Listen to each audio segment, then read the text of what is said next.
آیا باره فکر کردید که پس از 60 سالگی چه وضع و روزگاری خواهید داشت؟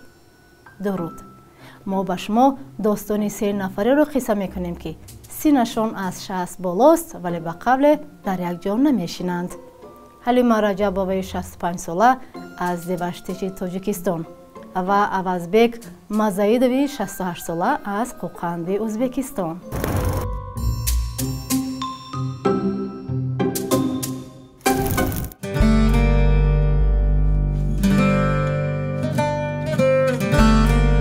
این داستان را از حلیمه رجبوی سر میکنیم.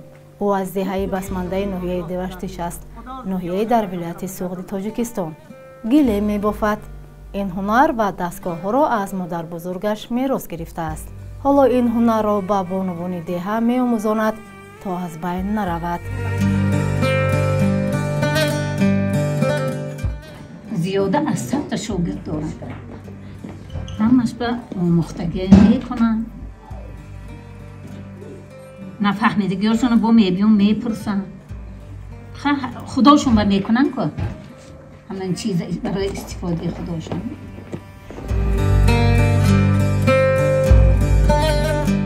حلیمه ریسمان را از پشم گوسفند آماده میکند.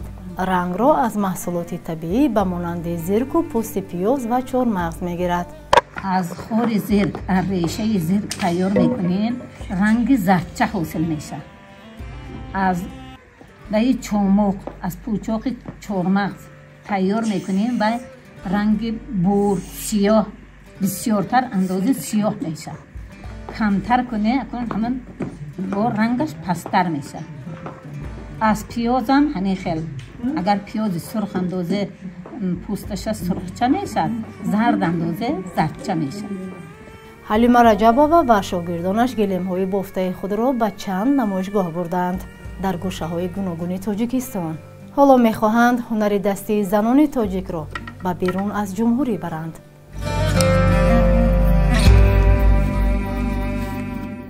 قهرمان دوم ما بابای مراد است. 72 ساله. در حالی که اکثریت در فصل زمستان به خانه های گرم پناه میبرند، او عادت دارد در دریا آبازی کند. چگونه؟ با هم میبینیم.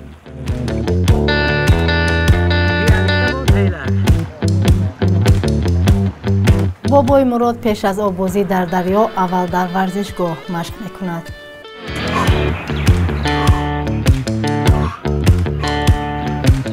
آدمانی که مرا میبینند واه این دیوانه شده است، دلش وسیع بوده است، این خیل آن خیل گفته میخندند.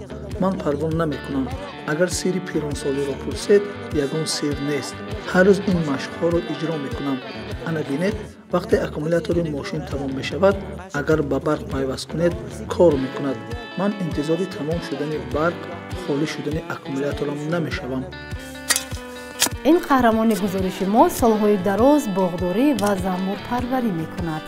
میگوید فلسفه حیاتش حرکت کردن، آزار نرساندن و جلب دیگران به ورزش است. امکان همه دارد. همه امکانیت دارد. امکانیت یافت می شود. در هر جای دویده بدن را گرم کرده آب و تاب دادن ممکن است. پولی که برای دارو و طبابت صرف می شود می توانید به چیز دیگر خرج کنید. نرسه کشت دیگم بسیار بلوره.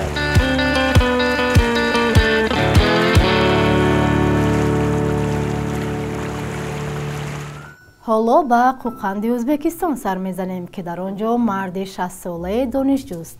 عوضبک مزایدوف در سال 4 تحصیل میکند ولی کارش با این ختم نمی شود. آرزوی خواندن در ماگستراتور را هم دارد.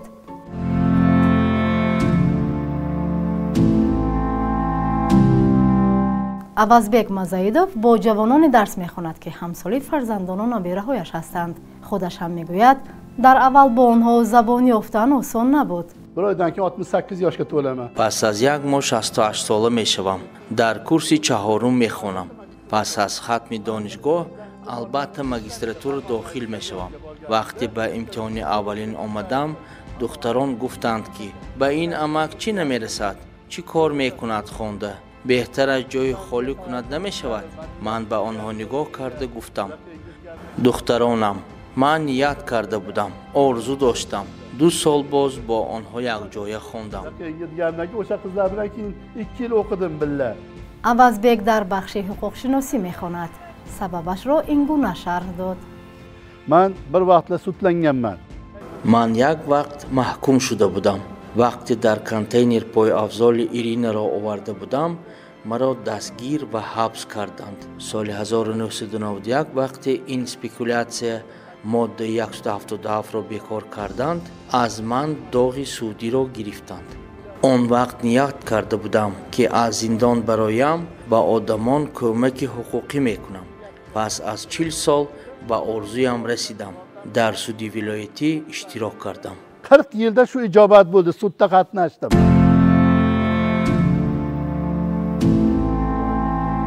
ҳар рӯз чанд нафар ба диданаш меоянд, машварати ҳуқуқӣ мегиранд, дар таҳияи муроҷиатнома, ариза ва ҷамъоварии ҳуҷҷатҳо ёрӣ мепурсанд. авазбек мазаидов мегӯяд, дар иваз аз касе пул намегирад. орзуяш вакили мудофиъ шудан аст ва ҳимоя аз ҳуқуқи одамон.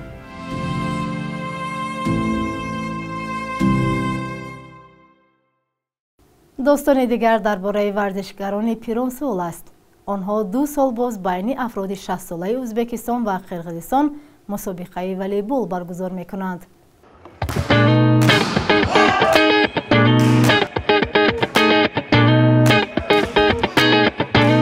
birinchi O'zbekistonda boshlangan bu. Qozog'iston, O'zbekiston tashkil shud.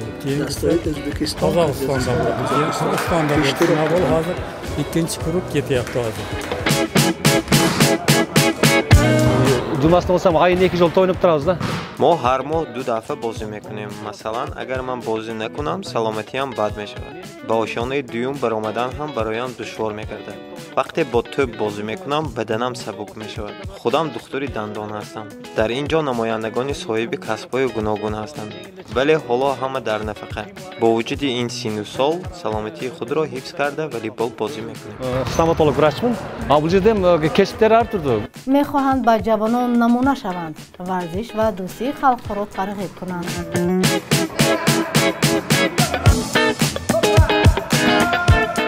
бинандаҳои азиз, шумо ҳаёти худро пас аз 60-солагӣ чӣ гуна тасаввур мекунед? чӣ нақша доред? дар ин бора дар шарҳҳо нависед.